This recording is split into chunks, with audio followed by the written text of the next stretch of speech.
열매 맺는 회심 공동체라는 제목으로 우리 하나님의 말씀을 증거하겠습니다. 오늘로써 약 오늘까지 하면 이제 6번째 설교가 되는데요. 회심에 대한 설교 시리즈를 마감하려고 합니다. 설교를 안 한다고 이 주제를 이야기 안 할 것은 아니지만 적어도 이 6주 동안, 오늘 포함해서 6주 동안에 이 회심이라고 하는 단어가 저희들에게 사용이 될 때 어떤 의미를 가지고 있는지는 좀 정리가 되는 시간이 되었으면 좋겠습니다. 지난주에도 복습을 했습니다마는 기억했으면 좋겠습니다. 이 회심이라고 하는 것은 과정이다.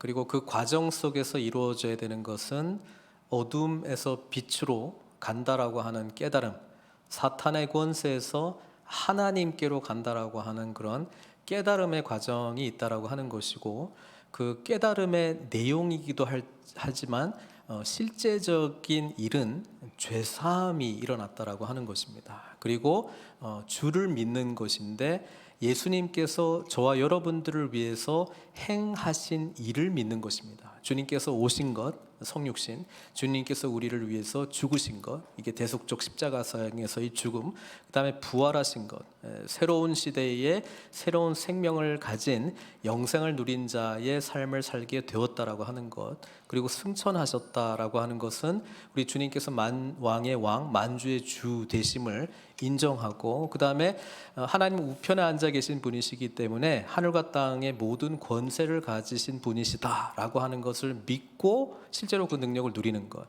그리고 주님께서 기뻐하시는 삶을 살아내기 위해서 주님께서 약속하신 성령님을 보내주신 사건, 그렇죠? 그리고 성령님이 우리 안에 함께 계시기 때문에 진리 대신 주님께로 나아가게 되고, 주님을 닮은 성품, 성령의 열매들을 맺게 되는 삶을 살게 되고, 또 여러 가지 어려운 상황 속에서도, 어려운 상황은 복음으로 살아가는 것과 그렇지 않은 세상 사이에서 살아가고 있는 우리의 현주소이기 때문에 늘 이 어려움은 끊임없이 다가오는데, 그럼에도 불구하고 우리가 인내하고 참을 수 있고, 무엇보다도 성령이 주시는 능력으로 환난 가운데서도 기뻐할 수 있다라고 하는 것이 복음을 누린 자들이 살아갈 수 있는 내용이라고 하는 것이죠. 그리고 다시 주님께서 오실 것이다. 오늘 본문에도 나올 것이지만 이게 다 복음이신 예수님께서 저와 여러분들을 위해서 행하신 그것을 믿는 것이죠. 그것을 믿어 거룩하게 된 자로서 뭐예요? 하나님께서 저와 여러분들에게 주시고자 하는 그 기업을 누리면서 살아가는 삶, 그게 이제 회심이다라고 하는 것입니다. 그래서 이 부분에 대한 내용이 불완전하면 불완전한 회심에 이를 수밖에 없고요. 그리고 회심이라고 하는 이 과정 속에서 우리가 계속적으로 주님을 알아가는 것이다라고 하는 인식이 없다 그러면, 내가 예전에 예수님을 믿겠다고 했는데, 세례 받았는데, 그러니까 그 사건 하나가 나의 오늘날까지의 변화되지 않는 삶을 근거로 내가 하나님 나라에 들어갈 것이다, 죽어서 라고 하는 것이 복음이라고 한다면, 그것은 성경이 말해주고 있는 복음의 내용이 아니다라고 하는 것을 일단 우리가 좀 깊이 깨달았으면 좋겠습니다. 회심은 늘 과정적입니다. 그래서 이 과정 가운데 주님을 만나는 것이고, 주님을 알고 만나는 것은 멈출 수 없는, 거부할 수 없는, 계속 알아도 더 풍성하신 주님을 아는 것이기 때문에, 아는 만큼 보이고 아는 만큼 누리고 아는 만큼 풍성해지는 것이죠. 그렇죠? 그래서 우리는 이 여정 가운데 있는 공동체다라고 하는 것을 기억했으면 좋겠습니다. 베드로의 회심도 과정이 있었다. 주는 그리스도시요 살아계신 하나님의 아들이십니다라고 고백했지만 도대체 그게 무슨 의미인지를 깨닫는 과정이 있었다. 나중에 성령님이 오시고 난 이후에, 그리고 예수님께서 죽으시고 부활하시고 승천하시기 전에 40일 동안 하나님 나라의 일을 가르쳐 줬잖아요. 그러니까 말씀이 다 연결이 되는 거야. 이렇구나. 거기도 또 깊은 깨달음이 있었을 거잖아요. 그래서 그런 일들이 우리에게도 지속적으로 지금 일어나고 있는지 그걸 이제 돌아봐야 된다는 것이고, 이 회심의 과정은 우리가 할 수 있는 영역이 있어요. 알아가고 뭐 알려고 하고 뭐 배우고 이런 우리의 영역이긴 한데, 변화는 바람이 어디서 왔고 어디로 가는지는 모르지만 변화는 되는 건 알겠는데, 그 변화의 주체는 성령님이시다. 그렇죠? 그리고 주님을 온전히 바라보는 우리 믿음 가운데 나타나는 놀라운 역사다. 그런 이야기를 말씀드렸고, 사마리아 여인을 통해서 불완전한 회심도 그 깨달음 가운데 놀라운 변화가 있다면, 온전한 회심은 얼마나 엄청난 변화를 우리에게 나타날 것인가. 그게 이제 사마리아 여인과 우리 주님과의 대화 속에서 우리가 생각할 수 있는 것인데, 그걸 통해서 우리의 도전은 나는 안 변하고 있는 것 같은데, 똑같은데, 뭐 예수님을 믿어도 뭐 좀 그저 그런데, 그리고 또 들으면 다 알던 내용인데, 근데 왜 풍성하지 않지? 만약에 이렇다 그러면 지금 회심과 관련해서 여전히 지금 정리해야 될 이 회심의 영역들이 있구나라고 하는 것을 우리가 좀 깨닫고, 성경이 말하는 이 온전한 회심이 무엇인가, 이 풍성한 복음의 내용이 무엇인가를 알고 그것을 누리는 삶을 살아야 되겠구나. 이것이 도전이고, 지난주는 회심을 온전히 경험하게 되면 반드시 뭘 나타낸다고요? 열매를 맺는다. 열매는 반드시 맺는다. 그래서 내가 온전한 회심 가운데 지금 살아가고 있느냐 안 살아가고 있느냐는 뭘 보면 안다? 열매를 보면 아는 거예요. 그래서 이 열매는 예수님 닮아가는 삶을 살아가면서 나타날 수밖에 없는 열매거든요. 그래서 주님 닮아가는 열매, 예수님을 성품적으로도 닮아가고 사역적으로도 닮아가고 사역적으로 성품적으로 닮아가면서 나의 주변의 사람들이, 나를 포함한 주변의 사람들도 바뀌고 세상도 변화되어 가는, 이 모든 것이 다 우리는 열매라고 부를 수 있습니다. 그래서 오늘 마지막 정리를 하면서 이 회심은 회심 공동체로 나아갈 수밖에 없다라고 하는 것을 말씀드리고 싶고요. 저와 여러분들이 모이고 있는 이 공동체가 바로 회심 공동체다라고 하는 것을 우리가 늘 기억할 필요가 있고, 회심 공동체는 회심을 경험하는 공동체이기도 하지만 온전한 회심에 이르기 위하여 노력하는, 또 쓰임받는 공동체이기도 하지만 또 동시에 회심 사역을 감당하는 공동체다. 그런 의미에서의 열매 맺는 회심 공동체다. 그 말씀을 제가 오늘 드리려고 합니다. 그래서 아까 읽었던 우리 데살로니가 1장 9절 10절 말씀, 사실 제가 데살로니가 전체를 가지고 강해 설교를 이제 쭉 하기는 했는데요. 또 지난번에 우리 김영국 목사님 오셔서 이 데살로니가 1장의 말씀을 가지고 그 데살로니가 현상 이야기를 했잖아요. 그래서 그것과 오늘의 이야기도 좀 연결이 되는 것 같으니까 그 이야기도 좀 잠깐 언급을 하고 오늘 말씀을 좀 드리려고 합니다. 데살로니가 현상 기억나시죠? 지난번에 보셨던 그 슬라이드 한번 보시고 말씀도 같이 봤으면 좋겠습니다. 데살로니가는 사도행전에 보면은 사도 바울이 한 3주에 걸쳐서 3번 설교한 것이 거의 끝으로 돼 있는 것 같은데, 그럼에도 불구하고 아마 좀 더 머물러 있지 않았을까? 좀 더 개인적인 관계를 갖고 또 복음을 전하고 또 복음을 살아내는 삶이 어떤 것인지 사도 바울과 시간을 보면서 좀 깨닫지 않았을까 싶은데, 이 짧은 시간 동안에 데살로니가 교회가 엄청나게 그 주변의 지역 교회들로부터 막 칭찬받는 교회가 됐거든요. 그래서 그 이야기를 사도 바울이 이제 그 1장에 적는데, 오늘 그 읽었던 성경 구절 약간 앞쪽에 좀 보도록 하겠습니다. 5절에서 7절에 보면 이렇게 돼 있잖아요. 이는 데살로니가 전서 1장 5절에서 7절, 이는 우리 복음이 너희에게 말로만 이른 것이 아니라 또한 능력과 성령과 큰 확신으로 된 것임이라. 우리가 너희 가운데서 너희를 위하여 어떤 사람이 된 것은 너희가 아는 바와 같으니라. 또 너희는 많은 환난 가운데서 성령의 기쁨으로 말씀을 받아 우리와 주를 본받은 자가 되었으니, 그러므로 너희가 마게도냐와 아가야에 있는 모든 믿는 자의 본이 되었느니라. 뭐 이렇게 뭐 좀 복잡하게 이야기를 한 것 같긴 한데 뭐 내용은 이거예요. 그러니까 사도 바울이 복음을 데살로니가에 있는 사람들한테 전할 때 말로만 전하지는 않았다는 거예요. 그러니까 복음의 내용을 전했어요.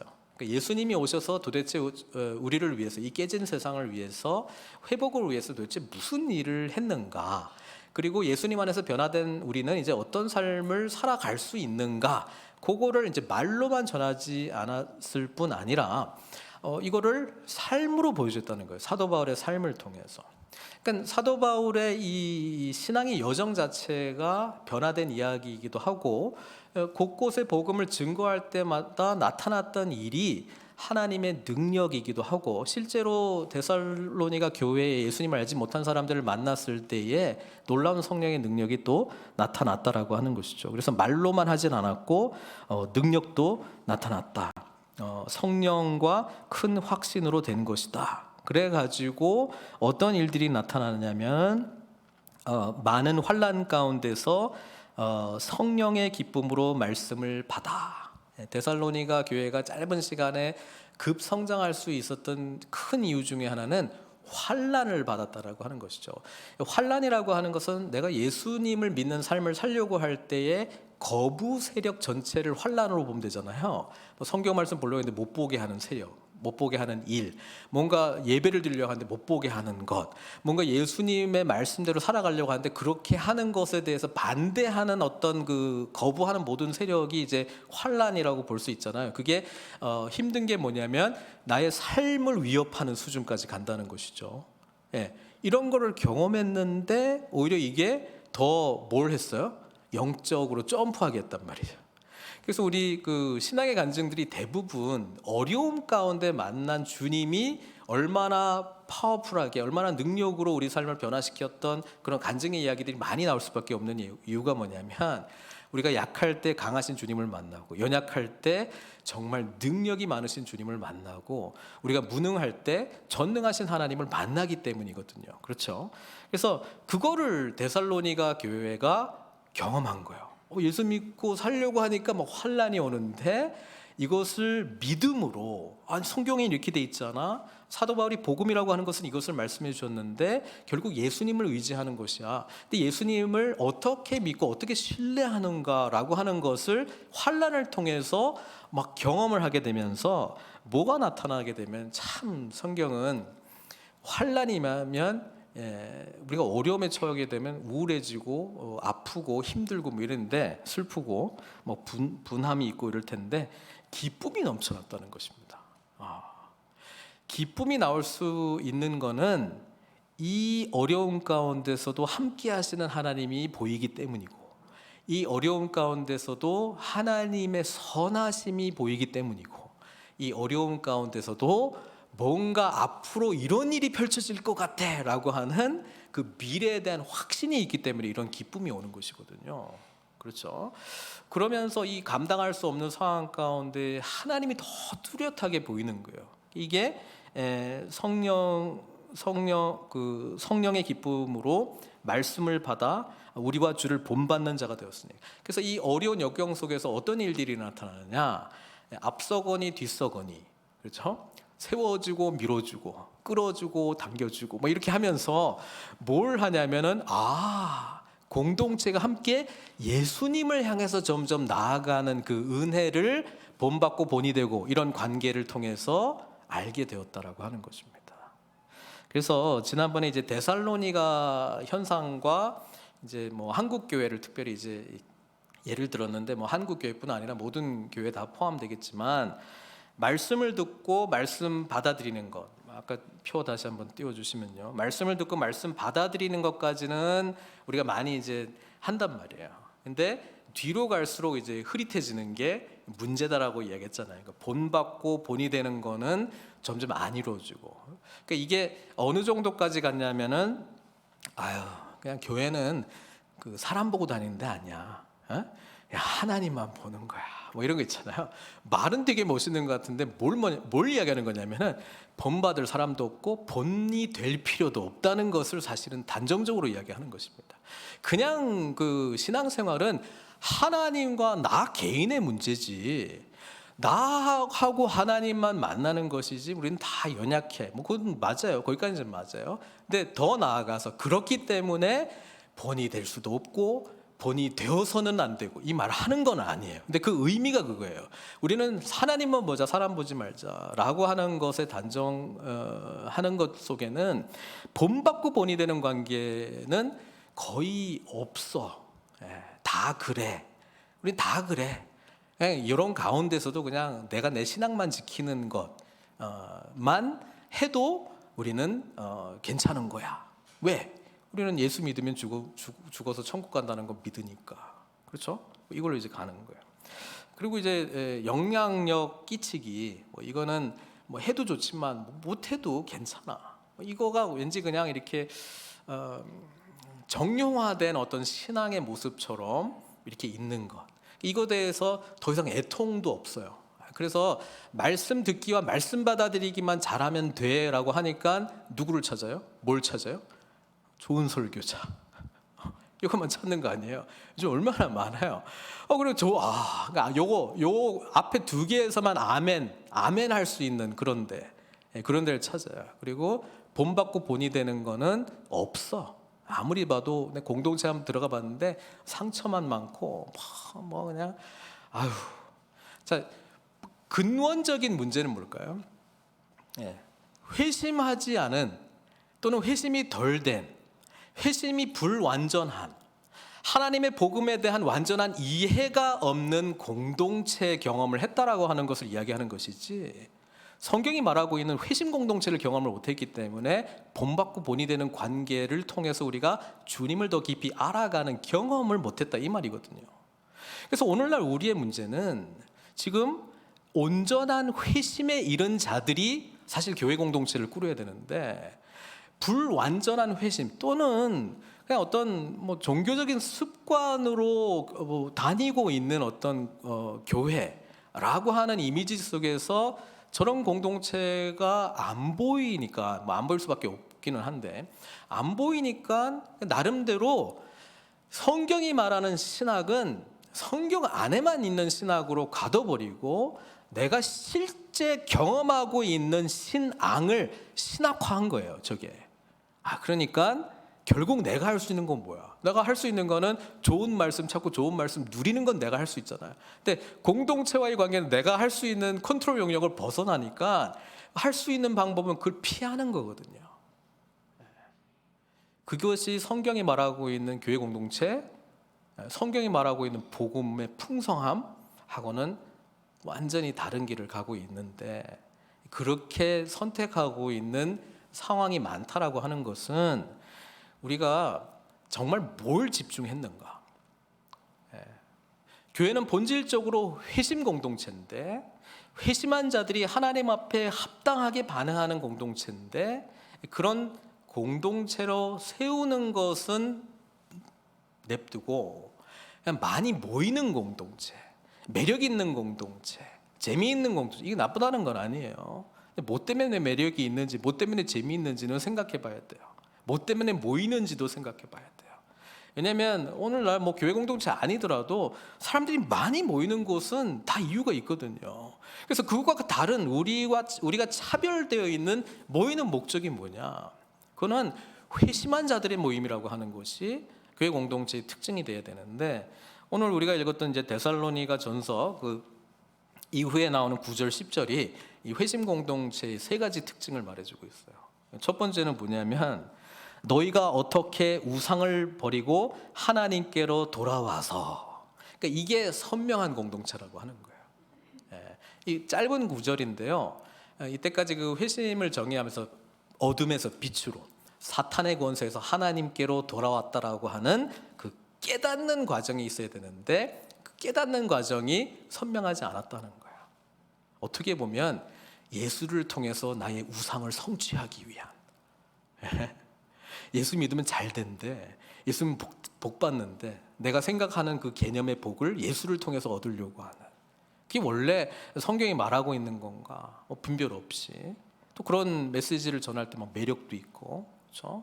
나의 필요가 있잖아요. 우리 삶을 살아가면서 힘든 것도 있고 원하는 것도 있고. 근데 예수 믿으면 다 준대. 얼마나 좋아요. 자, 회심은 어둠이 뭔지를 깨닫는 것입니다. 사탄의 권세에 알아 있었다라고 하는 삶이 어떤 것인지를 깨닫는 것입니다. 죄의 처참함을 자각하는 것입니다. 근데 이 과정이 있을 때에 십자가가 은혜롭거든요. 이 과정이 없으면 십자가는 그냥 하여튼 예수님 참 힘들었겠다, 뭐 그 정도. 뭐 하여튼 기독교에서 맨날 이야기하니까 십자가 뭐 그런갑다. 믿지? 믿어. 그러니까 뭐 천국은 갈 것 같고. 이게 아니라 정말 죽을 수밖에 없는 자였는데 구원의 길을 주님께서 제시해 주셨다라고 하는 것을 온전히 이해하고 깨닫고 받아들인 자. 그래서 우상을 버리고 하나님께로 돌아오는 거예요. 오늘날 우상이 없지 않나요? 뭐 그때 당시에는 뭐 아데미 신도 있고 뭐 제우스 신도 있고 뭐 여러 가지 그리스와 로마의 신들이 있으니까 그때는 우상을 섬기다가 돌아온 거 이해되는데 우리는 아니지 않나요? 하나님 아닌 그 어떤 것이 우리의 삶의 중심이 될 때 그게 바로 우상입니다. 인간은 창조될 때부터 하나님의 형상으로 지음받았기 때문에 하나님과의 뗄래야 뗄 수 없도록 우리는 처음부터 창조됐거든요. 근데 죄 때문에 이 관계가 깨져버렸단 말이에요. 그래서 인간은 늘 공허해요. 뭐 이렇게 공간이 하나 비었어. 뭔가 모자라. 그러니까 이거를 뭐로 꼭 채워야 된단 말이에요. 그 채울 때마다 뭐가 되는 거다? 우상이 되는 것이다. 우상이 되는 거. 요 채울 때 요게 내가 아침에 일어나는 이유예요. 내가 살아가는 목적이에요. 내가 나에게 기쁨을 주는 이유예요. 이것 때문에. 이게 뭔지는 모르겠지만 뭐 세상적인 출세가 되든 뭐 돈을 많이 모으든 뭐 내 자녀들이 뭐 잘 되는 것이든 뭐가 되든 요것이 나로 하여금 나의 가치관을 형성하고 내가 살아가는 이유예요. 내가 의식하든 의식하지 않든 다 이게 있단 말이에요. 근데 성경은 이거 쫓아가면 반드시 배신한다는 거예요. 배신한다라고 하는 거는 영원한 행복을 줄 알았는데 언젠가 팍 한번 당할 날이 올 거다. 결코 너의 삶에 완전한 행복을 주지 않을 것이다. 뭐 그게 뭐 시간차가 걸릴 뿐이지 뭐 언젠가는 이제 깨닫게 된다라고 하는 것이죠. 그 경험할 때 공허하단 말이에요. 그러니까 또 다른 걸 또 채워야 되죠. 성경은 이 부족한 부분을 하나님으로 채워야 우리에게 이 불완전함이 완전함으로 채워지는 것인데 그게 이제 복음이라고 하는 것이죠. 그래서 이 하나님 없는 삶이 이제 죄된 삶이고 죄된 삶의 뿌리는 자기 중심성인데 이걸 채우기 위해서 누가 작동하느냐? 자기가 작동하잖아요. 근데 자기가 작동하긴 하는데 나는 하나님과의 관계가 깨진 나이기 때문에 늘 불완전해. 그래서 불완전하기 때문에 불완전한 것을 쫓아가지 않겠어요. 그러니까 불완전한 것으로 늘 채우려고 해. 그래서 자기 중심성은 결국 성경이 말하고 있는 자기 욕심대로 산다 이렇게 표현하네요. 욕망대로 산다. 욕심. 아니면 세상 풍조대로 내가 잘 구분을 못하면 남들이 많이 하는 거 저건가 보다 그거. 근데 그 영적인 뿌리는 공중의 권세 잡은 자대로 살아가는 것이죠. 이번에는 이거 잡았다가 안 되면 요거 잡았다가 하다가 뭐 빙빙빙빙 돌다가 결국은 하나님을 못 만나고 죄의 문제를 해결하지 못하고 죄의 결국인 사망에 이르는 것. 그게 바로 세상이 우리에게 던져주는 이야기거든요. 자기 원하는 대로 사는 게 인생이지. 인생 한 번밖에 없는데 하고 싶은 대로 살아. 왠지 막 뭔가 될 것 같은. 그게 죄의 뿌리 중에 뿌리라니까요. 사탄이 그거 유혹한 거예요. 하나님이 이렇게 말해. 됐어. 나는 너에게 이르노니 먹어도 안 죽어. 죽기는 너는 하나님처럼 될 거야. 네가 하나님이 돼. 그거 쫓아온 인생의 이 처참함. 그게 우리 인류의 역사고 우리 개인적인 삶의 역사이기도 한 것이죠. 그러니까 지금 9절이 재밌는 건 뭐냐면 그들이 우리에 대하여 스스로 말하기를 이런 거거든요. 그러니까 이 그들이 누구냐면 데살로니가 성도 사람들이 아니고요. 아가야와 마게도냐에 있는 사람들이 데살로니가에 대한 소문을 듣고 사도 바울한테 제3자가 전해줘가지고 이 이야기를 사도 바울이 편지를 쓰면서 너희에 대한 소문이 이런 거야라고 하는데, 데살로니가 교회를 보니까 와, 얘네들은 우상을 버리고 하나님께로 돌아와. 그 다음에 뭐 했어요? 살아계시고 참되신 하나님을 섬기는지. 와, 이게 뭐예요? 하나님을 어떻게 섬겨요? 예배로 섬기는 거거든요. 우상에서 돌아와서 이게 가짜 신이었구나, 내가 의지하는 것이 정말 헛된 것이었구나, 나 이거 아니면 안 된 줄 알았는데 이거 다 그냥 없어질 것들이고 헛된 것이었구나, 하나님이 진짜구나, 하나님을 만나야 되는구나. 그러니까 이 깨달음 속에서 하나님을 어떻게 섬겨요? 예배로 섬기는 겁니다. 예배 공동체. 이거는 살아있는 예배 공동체입니다. 예배당에 나온다고 예배를 드리는 것은 아니고요. 구약에 보면 우리 하나님께서 출애굽한 백성들을 시내산으로 인도하시고, 하나님의 백성은 이렇게 살아야 돼, 십계명 가르쳐 주시고 율법 가르쳐 주시고, 그 다음에 하시는 게 그 성막을 지으라고 하시잖아요. 성막을 통해서 하나님께서 그들을 만나겠다. 그러니까 하나님은 그들과 만나고 싶어요. 그들과 함께 살고 싶어요. 너희들은 나의 백성이 되고 나는 너희 하나님이 되고 싶은 거. 이게 출애굽기의 중요한 주제이잖아요. 근데 그렇게 하는 가시적인 장소가 성막이거든요. 그렇죠? 근데 거룩하신 하나님이 거룩하지 않은 백성들 안에 올 수가 없어요. 그래서 몇 가지 절차를 뒀잖아요. 제사법을 만들었잖아요. 그래서 성막을 지으라고 했는데, 성막을 보는 사람들은 어디에 있는가에 따라서 성막에 대한 이해가 완전히 틀리잖아요.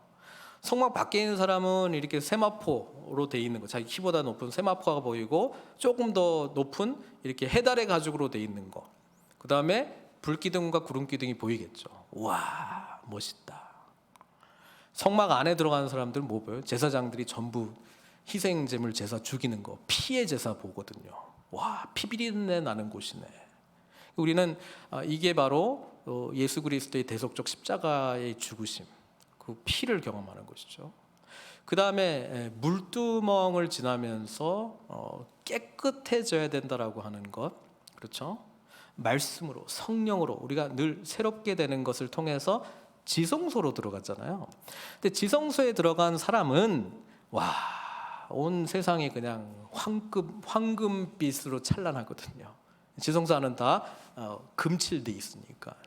그리고 가장 깊은 그 지성소의 은혜는 하나님의 그 임재, 하나님의 보좌, 우리 삶의 진정한 주인이신 주님을 만나는 그 감격 속에 있지 않습니까? 그러니까 똑같아요. 예배당에 와도 그냥 이게 돌아가는 어떤 모습을 보는 사람들도 있을 것이고, 그렇죠? 저 십자가의 은혜가 이해가 되면서 보는 사람도 있을 것이고, 이해는 안 되는데 자꾸 저 십자가 이야기를 왜 자꾸 많이 하는 거야, 뭐 이렇게 보는 사람도 있지 않겠어요? 제사를 드리는 사람은 자기의 죄를 그 희생 제물에게 안수해가지고 자기 죄를 전가시키고 자기가 직접 죽이는 거거든요. 그래서 그 사건이 우리가 예수님을 통해서 이루어졌다라고 하는 깨달음이 있어야 되잖아요. 그렇지 않고서는 감격이 있을 수 있겠습니까? 십자가 뭐 우리는 3개도 붙어 있는데 여기에 십자가의 은혜를 깨닫고 지성소의 은혜를 경험한 자. 뭐 성막이 뭐 그렇게 큰 공간 아니거든요. 어디에 서 있는가에 따라서 천지 차이가 나는 거예요. 똑같이 예배를 드리는데 우상을 버리고 하나님께로 돌아왔다라고 하는 이 총체적인 회심의 과정을 경험한 자가 드리는 참된 하나님을 만나, 살아있는 하나님을 만나 오늘 드리는 예배는 영광스러운 예배 아니겠습니까? 그 예배를 드리기 위해서 준비하면서 떨리는 마음으로 오지 않겠습니까? 가야 되네. 뭐 이렇게 오겠어요? 온 다음에 준비할 거예요? 이제 좀 정신 좀 차리면서 뭐 하고 있지? 뭐 이렇게 하는 거예요? 아니잖아요. 그러니까 똑같이 예배를 드려도 회심의 깊은 경험을 한 정도에 따라서 예배의 영적, 질적 차이가 천지 차이로 나는 거예요. 오늘 여기가 하늘문이 열리고 하나님의 임재 가운데 거룩하신 성령님이 나와 함께 하셔서 찬양 올려드릴 때 이 아름다운 우리의 공동체적인 소리가 하나님 앞에 아름다운 향기로운 냄새가 될 것 같은 모습으로 찬양하는 사람도 있을 것이고, 맨날 저런 찬양만 하는 거야? 이런 마음으로 부른 사람도 있지 않겠어요? 예? 보이는 것이 문제가 아니고요, 변화된 내가 문제예요. 예? 늘 내 마음의 밭의 문제라고요. 회심의 경험만큼, 예수 그리스도를 아는 깊이만큼 보이는 거예요. 아는 만큼 보이고, 아는 만큼 누리고, 아는 만큼 하나님께 영광 돌릴 수 있습니다. 자, 회심 공동체는 우상을 버리고 하나님께로 돌아왔다라고 한 분명한 신앙 고백, 예수 믿기 이전과 이후 내가 무엇이 달라졌는지에 대한 분명한 인식 속에서 이전에도 달라졌지만 지금도 달라져 가고 있는 내용이 무엇인지를 감지할 수 있는 사람. 그래서 나를 통해서는 불가능한데 예수님 안에서는 가능한 그 놀라운 하나님의 은혜를 붙들고 계속적으로 감격하면서 때로는 죄송해하고 황송해하면서 하나님 앞에, 살아계신 하나님 앞에 예배드리는 자로 서게 되는 이 특징이 회심한 공동체가 드리는 예배고, 이 예배를 하나님께서 얼마나 기뻐하시겠어요. 그리고 또 하나의 특징인데, 이거는 데살로니가 성도들이 우리는 이렇게 해야지, 우리의 비전은 우상에서 하나님께로 돌아온 공동체, 우리의 비전은 회심한 자들이 온전히 하나님께 예배드리는 공동체, 뭐 이런 슬로건을 꼭 붙이지 않더라도 그냥 예수님 만나니까 이런 일들이 일어나는 건데, 그리고 그거를 제3자 아가야 마게도냐의 성도들이 보고 이렇게 막 사도 바울한테 알려준 내용인데, 또 하나의 중요한 특징이 뭐냐면, 또 죽은 자들 가운데서 다시 살리신 그의 아들이 하늘로부터 강림하실 것을 너희가 어떻게 기다리는지를 말하니. 이게 굉장히 재밌는 이야기예요. 첫 번째, 두 번째, 우상에서 돌아와서 하나님께로, 그 다음에 참되신 하나님, 살아계신 하나님께 예배드리는 거, 여기까지는 좋은데, 세 번째 특징은 재림하실 주님을 믿고 기다리는 소망 공동체였다라고 하는 것이 특징이었다는 거예요. 도대체 어떤 특징이었을까? 이 특징, 누구를 딱 봤는데 와, 저 사람들은 부활하신 주님을 믿고 재림하실 것을 소망하면서 기다리는 사람들이야. 뭐 어떻게 하면, 어떻게 살아가면 그렇게 그런 평가를 받을 수 있어요? 이게 우리 신학적으로 말하면 종말론적인 공동체거든요. 그러니까 주님의 다시 오심을 바라보면서 마지막이 어떻게 될 것인가가 너무 선명해서 오늘 살아가는 모든 가치 체계의 결정과 삶의 양식의 변화를 받은 공동체라고 하는 것을 말씀하고 있습니다. 우리가 이 잘못된 예를 특히 그 이단들을 통해서 많이 보거든요. 와, 자기 거부터 팔고 뭐 이런 거 있잖아요. 날짜 정해졌기 때문에 와, 이제 며칠 안 남았다 막 이래가지고 막 하는 부분인데, 그게 좋은 예는 아닌데 하여튼 그런 의식 속에서 살아가는 자들입니다. 주님께서 다시 오신다라고 하는 것이 선명하기 때문에 오늘을 참을 수 있는 거예요. 인내할 수 있는 거예요. 왜? 이게 보여지는 세상의 전부가 아니고 결국 주님께서 오셔서 모든 것을 새롭게 할 것이다. 그래서 참을 수 있는 거예요. 그리고 더 중요한 것은 궁극적으로 하나님께서 예수님을 통해서 우리에게 가져오시는 그 하나님 나라의 완성이 분명하고 분명할수록 오늘 내가 무엇을 위해서 살아가야 되는지가 더 선명해지는 거예요. 내가 주어진 24시간 동안에 내가 지금 뭐 어떻게 살아가야 될지, 내가 사람들하고 만나잖아요. 뭐 계획을 해서 뭐 미팅을 해서 만날 수도 있지만 그냥 만나는 사람들도 있잖아요. 어떤 관계 속에서 내가 살아가야 될지가 선명해집니다.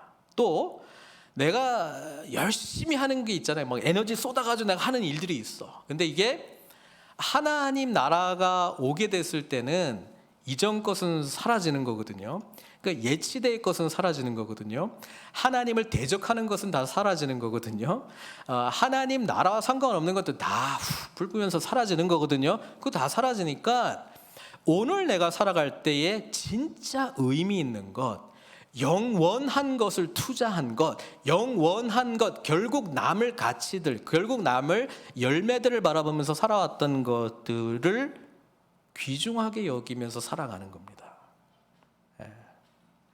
오늘 많은 경우에 이 세 번째까지를 놓치는 이유 중에 하나는 뭐냐면 완전한 복음보다는 선별적 복음을 받아들인 자들의 그러니까 이제 불완전하니까 이제 불완전한 회심. 그러니까 나름대로 신학이 있어요. 우리가 뭐 신학 안 해도 내가 믿는 하나님이 있다니까요. 그 하나님이 오늘 나에게 주실 수 있는 것이 있고 또 하기를 원하는 게 있다고요. 그게 내가 가지고 있는 신학 속에서 나오는 거예요. 근데 그게 뭐 신학이라는 단어를 안 쓰더라도 회심이 불완전하면 불완전한 열매를 맺는 거예요. 불완전한 열매를 맺는 거예요. 내가 이게 굉장히 중요한 열매라고 하면서 막 하나님께 매달리고 있는데 주님께서 다시 오시는 날 그건 없어. 연속성이 없어. 주님의 나라를 기다리는 자들은 오늘 내가 하는 일과 오늘 내가 맺고 있는 열매들이 하나님 나라가 완성될 때 주님께서 다시 오실 때에 연속성이 있다라고 하는 것을 믿고 살아가는 자들이거든요. 근데 이 부분이 안 선명하면 없어질 것들을 위해서 그냥 나도 모르게 매달려 있는 나의 모습이 발견될지도 몰라요. 또 어쨌든 데살로니가 교회는 그냥 외부 평가인데, 와, 부활하신 주님 가운데서 부활하신 주님께서 다시 강림하실 것인데 그것을 기다리는 모습이 보였대요. 저는 이 본문을 보면서 저희 교회도 이제 20년이 됐거든요. 뭐 이제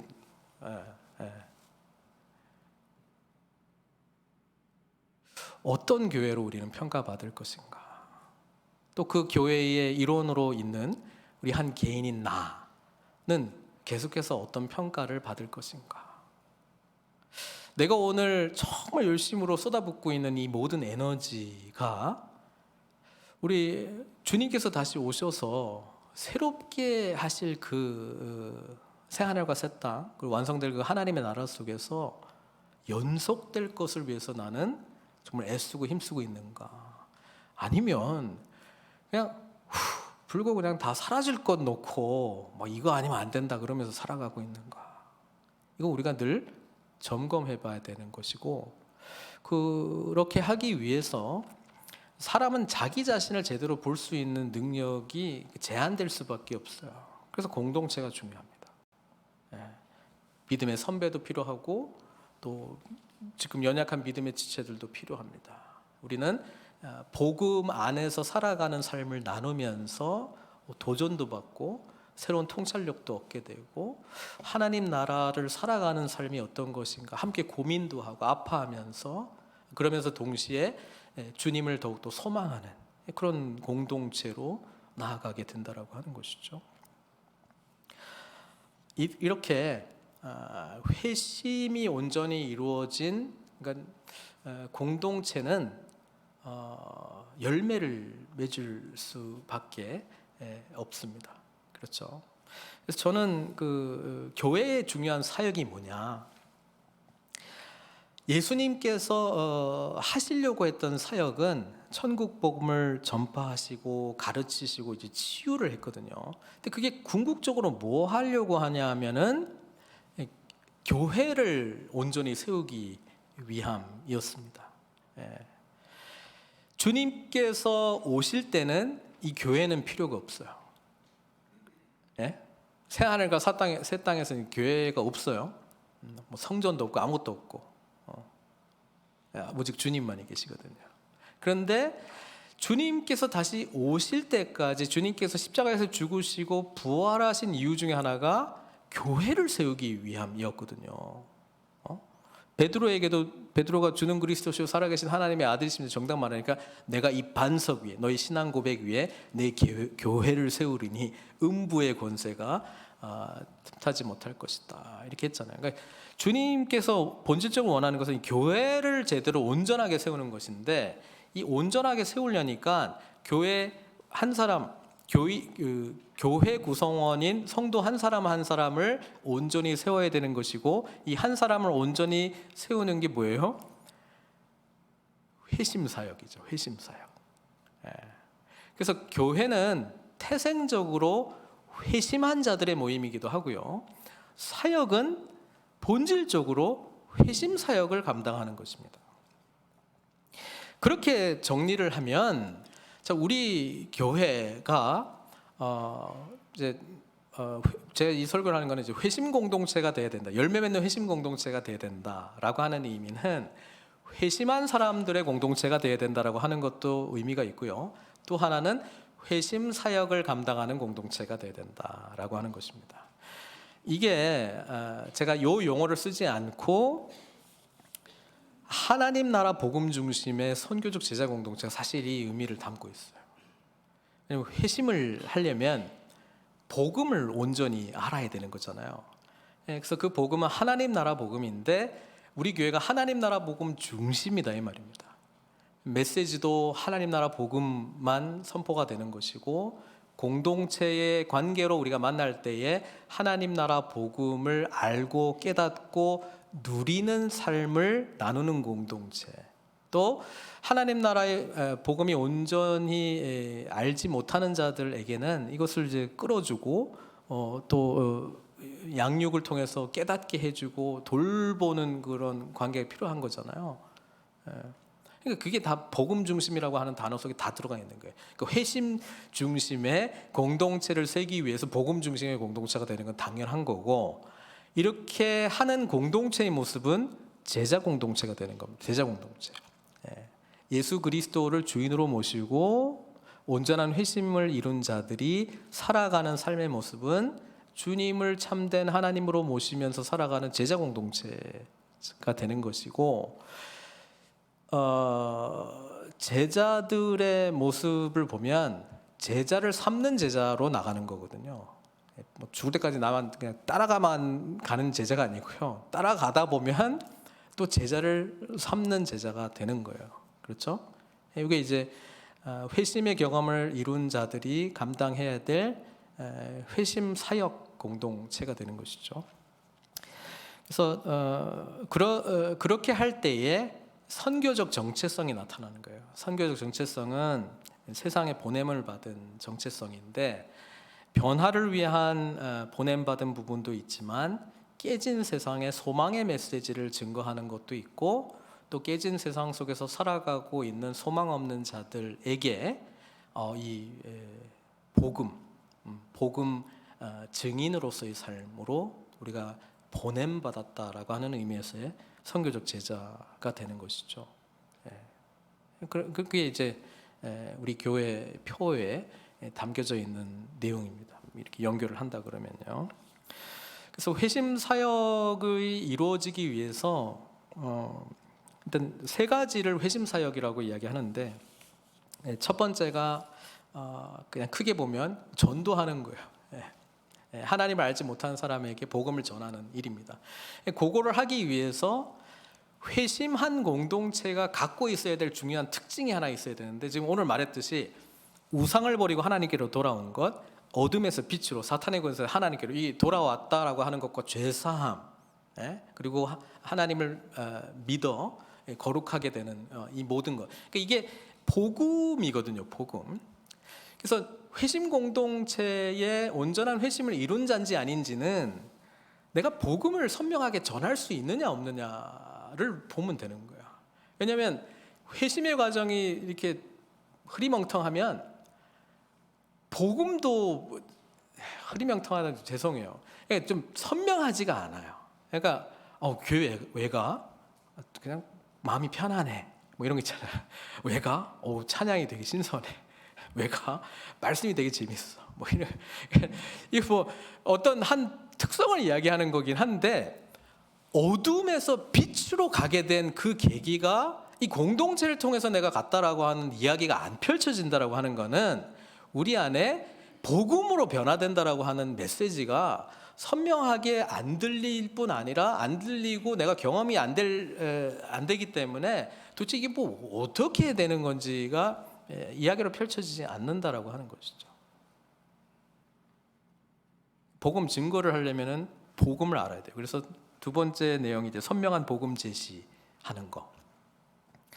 그다음에 이제 세 번째 회심 사역의 내용 중에는 이제 내부용인데 어떻게 보면 내부용이기도 하고 요즘은 뭐 교회를 안 나가고 말씀 듣기와 말씀 받아들이기만 신앙생활의 전부다라고 생각하는 사람들은 본받기 본이 되기가 필요 없잖아요. 그러니까 교회 공동체가 별로 필요 없어요. 그러니까 좋은 말씀만 들으면 되기 때문에 굳이 교회를 꼭 가야 되는가에 대한 나름대로의 신학이 정리되어 가는 것 같아요. 요즘 더 많은 것 같아요. 뭐 꼭 교회 가야 되나? 그렇죠? 뭐 예배 내가 안 드리는 것도 아니고. 근데 좀 오해하고 계신 게 뭐냐면 개인 온라인 예배는 개인 예배입니다. 성경이 우리를 개인 예배를 드리도록 권장합니다. 그러나 공동체적인 회심 공동체가 드리는 예배를 하나님께서 기뻐하십니다. 그렇죠? 그러려니까 회심한 자들과 함께 드리는 예배는 공동체 예배입니다. 온라인 예배는 공동체 예배가 될 수 없어요. 왜? 본받고 본이 되는 관계도 없고 내가 누구와 함께 드리는 그 관계성이 없기 때문에 될 수가 없어요. 그래서 그냥 개인 예배로 하나님 앞에 나아가는 것입니다. 말씀 듣기와 말씀 받아들이기. 이게 나쁘다는 게 아니고 제가 구분하는 거예요. 그런데 공동체 예배로 여기 나와 있는데도 말씀 듣기와 말씀 받아들이기로만 끝내는 사람들도 있어요. 그런 사람들이 이제 팬데믹 지나면서 꼭 교회 가야 되나 뭐 이런 게 동일한 거예요. 나오나 안 나오나 말씀 듣기와 말씀 받아들이기가 주 그거였기 때문에 그런 고민이 생길 수밖에 없습니다. 그런데 그게 아니라 함께 예배드림의 은혜를 아는 사람은 공동체 예배 가운데 주시는 하나님의 영광을 알죠. 뭐 대형 교회들도요 많이 가지만 말씀 듣기와 말씀 받아들이기만 하는 개인 예배를 드리는 사람들의 모임 장소일 수도 있어요. 큰 공동체 예배는 아닙니다. 회심 사역의 이제 그 세 번째는 뭐냐면 회심을 온전케 하기거든요. 저는 제가 보니까 제 세 번째 거에 지금 좀 집중하고 있는 것 같아요. 지금 현재 저의 소망이라기보다도 우리 늘푸른 선교교회가 감당해야 될 교회 본질적인 사명은 첫 번째, 두 번째가 분명해지는 것입니다. 하나님의 복음을 알지 못하는 자들을 만나기 위한 우리의 몸부림이 있어야 됩니다. 그리고 그들에게 복음을 전하기 전에 관계 맺고 이렇게 하는 여러 가지 일들 속에서 때가 되고 기회가 됐을 때에 복음을 선명하게 전하는 것, 그리고 그들이 우리 교회로 오게 되었을 때에 말씀 듣고 말씀 받아들이고 본받고 본이 되는 관계를 통해서 변화되어져 가는 삶이 어떤 것인가를 볼 수 있는 보이는 복음으로서의 회심 공동체를 경험해야 됩니다. 그럴 때 이제 이게 일어나는 거잖아요. 그래서 제가 이제 고민할 때 어디를 손을 봐야 될까? 전도하는 거를 손을 보자니 와서 복음을 살아내는 공동체가 없다 그러면 복음이 파워풀하게 복음을 알지 못하는 사람에게 강력하게 다가갈 수가 없잖아요. 그리고 만약에 공동체를 경험을 할 때 불완전한 회심, 복음이라고 하는 것이 온전히 이해가 되지 않아서 말씀 듣기와 말씀 받아들이기만 하면 되는 거야. 내지는 뭐 본받고 본받는 거는 뭐 다 똑같은 뭐 교회가 다 그런 거죠. 뭐 사람 보지 말고 하나님만 보십시오. 뭐 이런 메시지를 여기 와서 듣게 된다 그러면 그건 굉장히 좀 아픔이죠. 살아있는 교회 공동체가 세워질 때 우리는 복음 증거하고 사람들에게 복음을 살아내는 메시지를 공동체를 통해서 전할 수 있다라고 하는 것이죠. 이게 뭐 같이 가야 되겠죠. 감사하게도 우리 팬데믹 기간 동안에 우리 새 가족들이 많이 오셨어요. 많이 오셔서 감사합니다. 근데 제 목회자로서의 안타까운 것 하나는 뭐냐면 다 믿음이 좋으셔. 제가 취임하고 한 분도 예수님을 알지 못했는데 예수 그리스도의 복음을 받아들이고 이 교회에 와서 살아있는 하나님을 공동체를 통해서 내가 깨닫게 되었다라고 하는 회심 정착률은 0입니다. 그거 알고 계시죠? 알고 계신 거죠, 우리 다. 예. 이 부분에 대한 부담이 저는 있습니다. 같이 와서 예배드리고 다 좋아요. 그러나 교회가 본질적으로 회심 공동체로서 회심 사역을 감당해 나갈 때에 오늘 우리 20주년을 맞이하면서 자라나야 될 우리 늘푸른 선교교회는 정말 이 선명한 복음을 품고 알지 못하는 자들을 향한 이 긍휼의 메시지를 증거할 수 있는 복음 전도자들이 필요합니다. 또 그렇게 하기 위해서 선명하게 복음을 증거하는 것이 우리의 일상적인 삶의 모습이 되어야 된다고 하는 것을 제가 오늘 말씀을 보면서 스스로에게도 도전하고 교회도 도전합니다. 여러분, 교회는 이런 것이야, 이민교회는 이런 것이야 라고 하는 그 이야기에 함몰되지 마시고 성경이 말하고 있는 회심 공동체로서 우리가 살아내야 된다라고 하는 영적 부담감을 가지고 복음이 우리 가운데 심겨질 때에 얼마나 큰 풍성함으로 하나님께서 인도하실까를 기대하면서 쓰임받는 능력의 공동체 되시기를 주님의 이름으로 축원드립니다. 같이 기도했으면 좋겠습니다. 데살로니가 교회는 우상을 버리고 하나님께로 돌아와서 정말 살아계시고 참된 하나님을 섬기는구나, 그리고 다시 오실 주님 바라보면서 좀 인내하고 견디는, 기다리는 정말 종말론적인 공동체구나 라고 하는 평가를 받았는데, 우리는 현재 어떤 평가를 받고 있을까요? 저 기억해요. 누구를 데려오기에 상황이 힘든 교회의 시절도 있었습니다. 지금은 그 시기는 지나간 것 같고요. 교회 안에서 교회를 바라보면서 좋은 이야기들이 나오는 것은 감사한 일입니다. 그러나 한 가지 꿈이 있습니다. 이것은 나의 꿈이라기보다도 주님께서 이 땅 가운데 영광스러운 교회를 세우신 목적이기도 합니다. 정말 아까 우리 찬양대의 찬양처럼 세상 속에 빛의 사자들이 되는 것입니다. 세상 속의 어둠 가운데 빛을 전하는 것입니다. 정말 예수님만이 소망이 있다라고 하는 것을 증거하는 삶일진데, 그렇게 하기 위하여 먼저 우리가 받은 이 구원의 감격이 어둠에서 빛으로, 사탄의 권세에서 하나님께로, 우상을 버리고 하나님께로 와서 참된 하나님을 섬기고 있는지에 대한 내적 점검이 먼저 필요한 줄 압니다. 이 부분이 회복된 예배를 통해서 하나님께서는 영광 받아주실 줄 믿고요, 이것을 소망하는 자들을 통하여 주님께서는 온전한 회심 공동체를 통하여 하나님의 열매들을 맺게 해주실 줄 믿습니다. 소망합니다.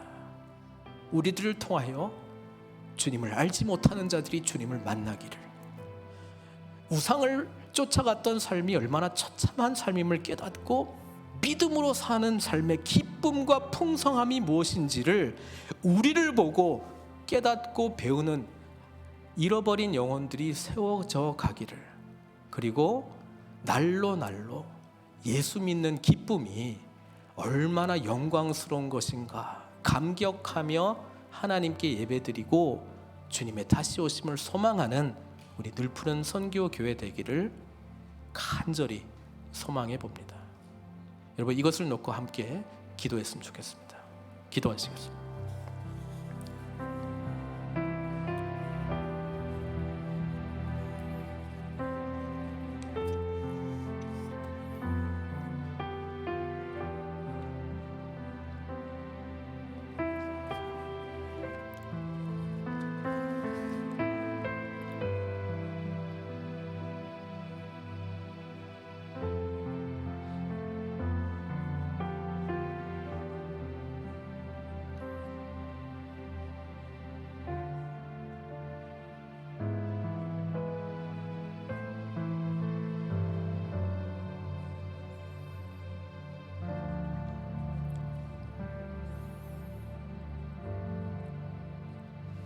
하나님, 어둠 가운데 있는 우리들을 빛으로, 내가 미처 알지 못했던 우상을 쫓아갔던 삶에서 하나님께로 인도하신 주님의 은혜에 감사드립니다.